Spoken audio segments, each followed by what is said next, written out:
नमस्ते दोस्तों, मेरा नाम है अनुज और आज की इस वीडियो में मैं आप सभी का स्वागत करता हूं। तो दोस्तों, आज हम बात करेंगे पोषण विषय के बारे में। दोस्तों, क्या आपको पता है हमारे समाज में पोषण की क्या अहमियत है और हमारे शरीर पर पोषण का क्या प्रभाव पड़ता है? आज हम पोषण और उससे संबंधित फायदों के बारे में बात करेंगे। पोषण क्या है? सबसे पहले हम पोषण की परिभाषा को समझेंगे। पोषण एक ऐसा प्रोसेस है जिसमें हम अपने बॉडी को आवश्यक पोषक तत्व जैसे प्रोटीन्स, विटामिन्स और ऊर्जा देते हैं। ये हमारी बॉडी को सही तरीके से फंक्शन करने के लिए जरूरी होते हैं। पोषण का महत्व। पोषण की अहमियत के बारे में बात करने से पहले ये जान लेना जरूरी है कि हमारे खाने में सही पोषक तत्व हो। सही पोषक तत्व हमारी बॉडी को ताकत देते हैं, हमारे शरीर में रोग प्रतिरोधक क्षमता को बढ़ाते हैं और हमारी बॉडी के हर ऑर्गन को सही तरीके से फंक्शन करने के लिए ज़रूरी होते हैं। दोस्तों, बिना सही पोषण के हमारी बॉडी जो है वो कमज़ोर हो जाती है, हमारी जो स्किन है वो डल हो जाती है और हमारे जो बोन्स हैं वो वीक हो जाते हैं और हमारी जो ग्रोथ है वो रुक जाती है। दोस्तों, आगे बढ़ते हुए हम पोषण के अलग अलग प्रकारों के बारे में बात करेंगे। पोषण 3 प्रकार के होते हैं। पहला है कार्बोहाइड्रेट्स, दूसरा है प्रोटीन्स और तीसरा है फैट्स। दोस्तों, कार्बोहाइड्रेट्स हमारी बॉडी को एनर्जी देते हैं और प्रोटीन्स हमारे बॉडी के ऑर्गन्स और मसल्स को बिल्ड करते हैं और जो फैट्स होता है वो हमारी बॉडी को इंसुलेशन प्रोवाइड करता है और एनर्जी देते हैं।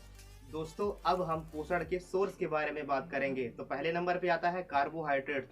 तो दोस्तों, कार्बोहाइड्रेट्स का मुख्य स्रोत होता है अनाज और फलों के द्वारा ये हमें प्राप्त हो जाता है। दूसरे नंबर पे आता है प्रोटीन्स।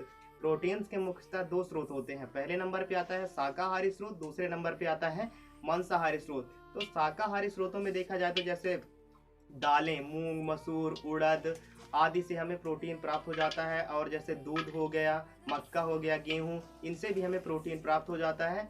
और ज़्यादातर देखा जाए तो खाद्य पदार्थों में पाया जाने वाला सोयाबीन एक ऐसा फसल है जिसमें से हमें सबसे अधिक मात्रा में प्रोटीन प्राप्त हो जाता है और यहाँ तक इसको ये भी कहा जाता है कि सोयाबीन में 50% से अधिक मात्रा में प्रोटीन पाया जाता है।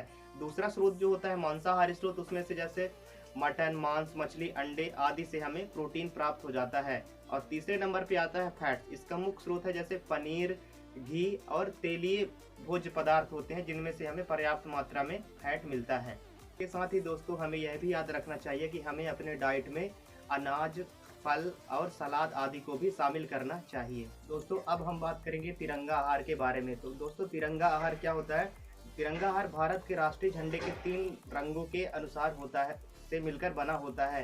पहले नंबर पे आता है केसरिया रंग, दूसरे नंबर पे आता है सफ़ेद रंग और तीसरे रंग पे आता है हरा रंग। तो केसरिया रंग के हिसाब से हमारे भोज्य पदार्थों में क्या क्या होना चाहिए? तो केसरिया रंग के अनुसार जैसे हो गया दाल, सलाद आदि हमें केसरिया रंग से प्राप्त करना चाहिए। दूसरे नंबर पे आता है सफ़ेद रंग। उसके अनुसार जैसे दूध, घी, अंडे आदि सफ़ेद रंग के अंतर्गत आते हैं। तीसरे नंबर पे आता है हरा रंग। तो हरा रंग के अंतर्गत आते हैं जैसे हरी सब्जियां, पालक आदि। दोस्तों, तिरंगा आहार का मुख्य उद्देश्य अलग अलग पोषक तत्वों की सही मात्रा को भोजन में शामिल करना होता है, क्योंकि तिरंगा आहार में अधिक मात्रा में प्रोटीन्स, विटामिन्स और मिनरल्स, फाइबर आदि पाए जाते हैं जो हमारे लिए बहुत ज़रूरी होते हैं। तिरंगा आहार का मुख्य उद्देश्य खाने में स्वस्थ अच्छे पोषक तत्वों को शामिल करने से होता है। दोस्तों, अब हम आते हैं अपने मुख्य विषय पर कि पोषण का किशोर या किशोरियों के स्वास्थ्य पर क्या प्रभाव पड़ता है। तो दोस्तों, किशोर अवस्था एक ऐसी उम्र होती है जब बच्चों का शारीरिक विकास बहुत तीव्र गति से होता है।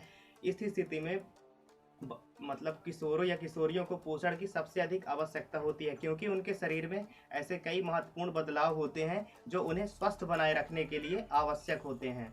दोस्तों, किशोरों को अपने शरीर की शारीरिक वृद्धि, बौने मांसपेशियों, हड्डियों और सेक्सुअल विकास और शारीरिक शक्ति के लिए पर्याप्त मात्रा में पोषण की आवश्यकता होती है, क्योंकि हमें अपनी रोग प्रतिरोधक क्षमता बढ़ाने के लिए पोषण की सबसे ज़्यादा आवश्यकता होती है। दोस्तों, किशोरों को अपने शरीर में विभिन्न पोषक तत्वों जैसे protein, carbohydrates, vitamins, fats, minerals आदि की बहुत ज़्यादा आवश्यकता होती है। दोस्तों, इसके अलावा किशोरों को अपने जीवन के दौरान कई महत्वपूर्ण फैसलों का सामना करना पड़ता है, जैसे कि शिक्षा, करियर चुनाव, सामाजिक संबंध आदि।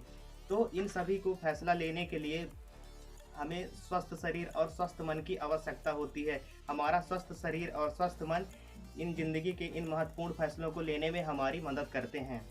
दोस्तों, अब आते हैं हम कंक्लूज़न पे। तो पोषण एक ऐसा फैक्टर है जो हमारी बॉडी के लिए बहुत ज़रूरी होता है, इसलिए हमें अपनी डाइट में सही पोषक तत्वों को शामिल करना चाहिए और सही पोषण को ही लेना चाहिए।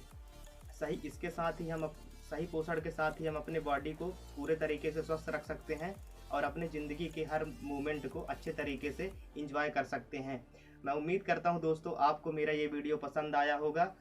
ऐसे ही और वीडियोस देखने के लिए हमारे चैनल अनुज यादव RKSK को सब्सक्राइब कीजिए और वीडियो को लाइक कीजिए। धन्यवाद।